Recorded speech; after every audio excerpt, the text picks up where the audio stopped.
A paz do Senhor a você e querida família. Vamos mais uma vez estar meditando na bendita palavra de Deus.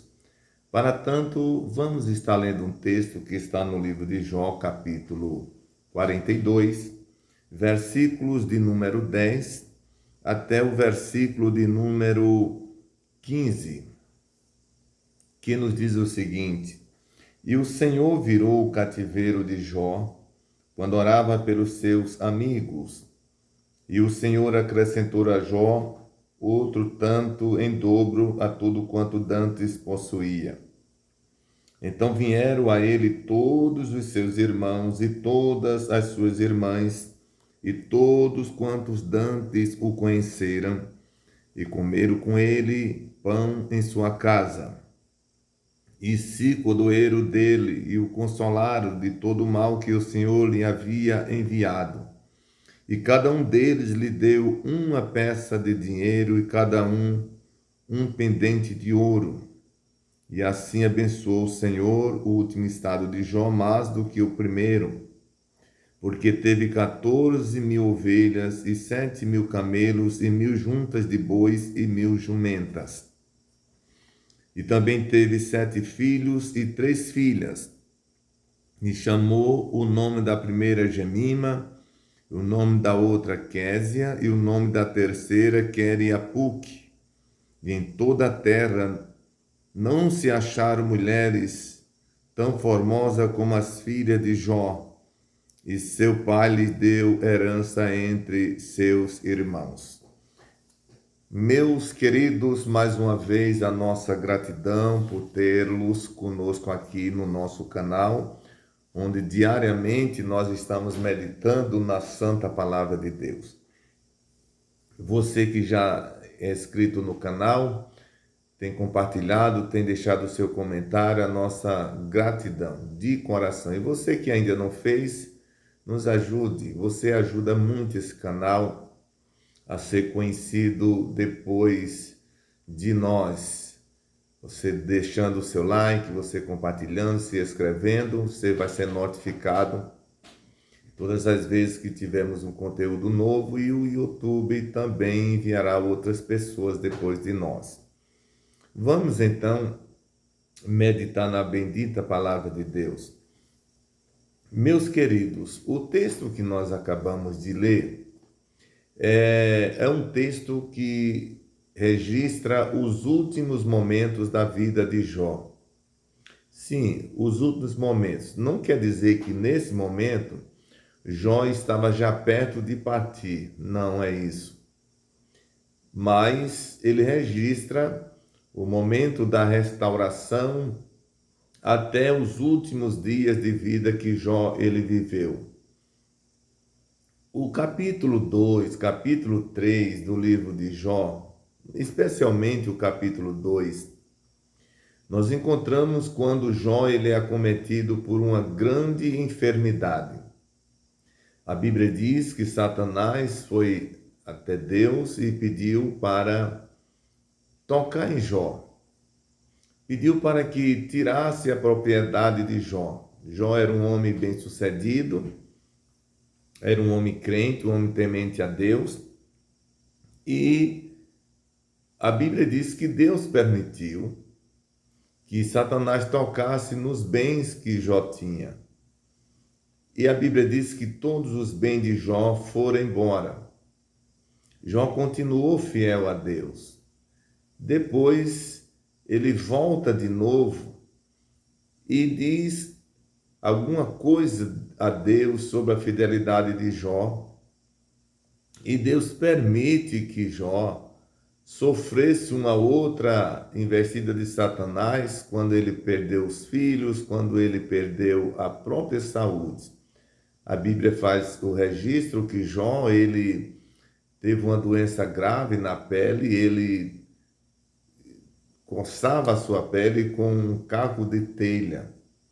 Nesse período em que ele tinha perdido os bens, tinha perdido os filhos, a própria mulher chegou em Jó e disse: amaldiçoa teu Deus e morre. Jó disse: assim como qualquer doida fala, estás falando tu também. E a Bíblia diz que em nenhum momento Jó atribuiu falta alguma a Deus. Dentro de todo esse cenário de sofrimento, a gente percebe o quanto Jó, ele era um homem decidido por servir a Deus. Jó não serviu a Deus durante a sua vida por conveniência ou por alguma coisa que ele tivesse como bens, como amigo, como posição. Ele servia a Deus por convicção. E a Bíblia diz que nesse período em que Jó estava enfermo, até os amigos mais íntimos vieram a Jó e atribuíam a Jó falta diante de Deus, porque eles entendiam que jamais alguém fiel a Deus viesse sofrer tais consequências como Jó estava sofrendo. E essa ainda é uma cultura que muita gente defende, que se você sofrer, se você tiver adversidade, é porque você não está bem diante do Senhor. Você tem culpa perante os olhos do Senhor. Meus queridos, e isso não tem respaldo bíblico, porque, citando uma passagem, citando uma palavra de Jesus, ele disse: no mundo tereis aflição, mas tende bom ânimo, eu venci o mundo. Então, aqui nesse mundo, não é garantido que, se nós formos fiéis a Deus, estamos isentos de passar por dificuldades. Não temos isso na Bíblia. Aliás, o próprio Jesus foi quem mais sofreu. E nós não estamos imunes a passar por determinadas dificuldades. Mas os amigos de Jó atribuíam a ele culpa perante Deus e forçavam até que ele aceitasse que aquilo era uma realidade.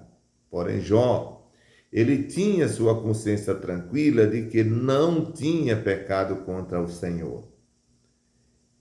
E os amigos de Jó continuavam fazendo tais acusações. Mas o que nós lemos aqui, nós não vamos terminar essa meditação hoje, nós vamos meditar ainda em outras oportunidades. O interessante é que nesse texto que nós estamos lendo, ou que lemos, diz o epígrafe: Deus confere a Jó o dobro da prosperidade que antes tinha. E o que é que acontece no versículo 10? Apesar dos seus amigos terem acusado de que ele tinha culpa diante de Deus, Jó, ele está orando. Olha, diz o versículo 10, outra vez vamos ler.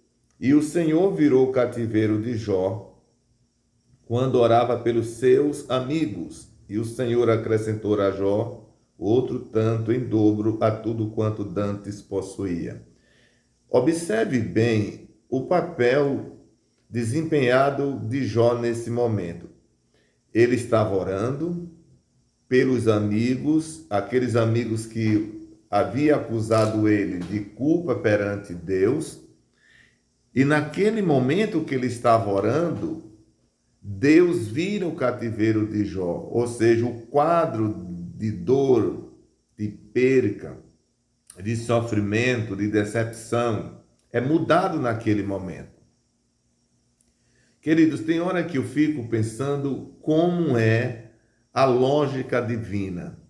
Não é? Porque a lógica divina é totalmente diferente da lógica humana. Porque se nós formos analisar o que Jó passou em relação aos seus amigos, na lógica humana, não ia Jó orar por eles. Concorda comigo? Jó não ia. Coloque no comentário se você entende assim como eu. Você diga lá embaixo se realmente na ótica humana você vê que Jó não oraria pelos seus amigos, tendo em vista que dias ou meses, tempo atrás, eles acusavam Jó de pecado. Mas veja que Jó, ele está em oração. E até hoje isso é difícil de ser desenvolvido na vida de muitos de nós, porque a gente ainda tem aquela natureza de vingativa, aquela natureza de dar a recompensa. Mas nós aprendemos aqui com o comportamento desse homem de Deus que a lógica divina para a nossa vida foge ou é diferente da lógica humana. Então ele está orando pelos seus amigos e Deus, ouvindo a sua oração, Deus muda o cativeiro de Jó. Olha, Jó não está orando por ele, pedindo a Deus que Deus mude aquela situação, orando pelos seus amigos. Era para Jó estar orando por ele. Na ótica humana era o mais certo. Não, eu vou orar por mim, que eu preciso, que o Senhor me dê saúde. Mas é uma coisa totalmente diferente da nossa visão. Ele não está orando por ele, e sim pelos amigos. E no momento que Deus ouve aquela oração, Deus muda o cativeiro de Jó. Aquele quadro caótico, ele foi tirado da vida de Jó. Meus queridos, aprendemos com isso que Deus, ele é o Senhor que muda o nosso cativeiro quando nós entendemos, quando nós nos posicionamos verdadeiramente como seres dependentes diante do Senhor. Com isso, Jó estava mostrando a sua humildade, Jó estava mostrando a sua simplicidade, Jó estava mostrando que ele era um homem de um coração puro, de um coração limpo, mesmo que alguém tinha acusado ele. E aqui eu quero dizer a você o seguinte: não se abale se você está livre de qualquer culpa diante de Deus. Não se abale se alguém atribui a você alguma falta. Não deixe também de cumprir o seu papel de orar por aqueles que fazem tais acusações ou atribui a você alguma culpa, algum erro. Tomemos, por exemplo, o comportamento desse servo de Deus. Eu sei que é difícil como humanos que somos, mas não é impossível termos o mesmo comportamento desse servo de Deus. Talvez você está vivendo um momento semelhante ao que Jó viveu lá nos primeiros capítulos desse mesmo livro, sofrendo e recebendo acusações. Mas você deve continuar firme, tendo o comportamento de um servo de Deus, de uma serva de Deus, porque esse seu comportamento, esse nosso comportamento, é o que vai acionar a poderosa mão de Deus para virar o cativeiro, transformar esse quadro em um quadro de riso, de louvor, de glória e de felicidade. Que Deus abençoe você, que Deus abençoe a sua querida família. E neste momento, eu vou estar orando com você, como sempre fazemos, todas as manhãs. E no dia de amanhã nós vamos, sim, continuar ainda falando nesse texto que a gente acabou de ler, tá bom? Ore comigo aonde você está, para que Deus possa estar ajudando a você e a sua querida família. Oremos. Deus bendito e santo, a Ti, Pai, a nossa gratidão. Sim, Senhor, gratidão pela noite que passou, pelo sono reparador que o Senhor nos deu, gratidão pelo novo dia, pela oportunidade de acordar, de ouvir, de ver, de sentir, de andar, de poder voltar às nossas atividades, Senhor. Senhor, agradecemos pelo o ar que respiramos, pelo pão, pela veste, pela água, pelo calçado. Te agradecemos pela família, pelos amigos, pela tua igreja. Ó, querido Senhor, pelo emprego, pela força, Senhor, pela inteligência que o Senhor nos tem dado. Sim, Deus, pela salvação da nossa alma, pelo perdão, por ter aberto a nossa mente, nosso entendimento para compreender a tua bondosa vontade. Pai querido, neste dia, eu te peço por todos aqueles que estão precisando de uma intervenção do Senhor. Tu conheces as necessidades, Senhor, de todos, nos mínimos detalhes, Senhor. Mesmo aquelas coisas nunca ditas, nunca escrevidas, nunca reveladas, Senhor, mesmo aquelas que estão no profundo segredo do coração do teu servo ou da tua serva, Essas coisas tu conheces, porque tu és onisciente, Senhor.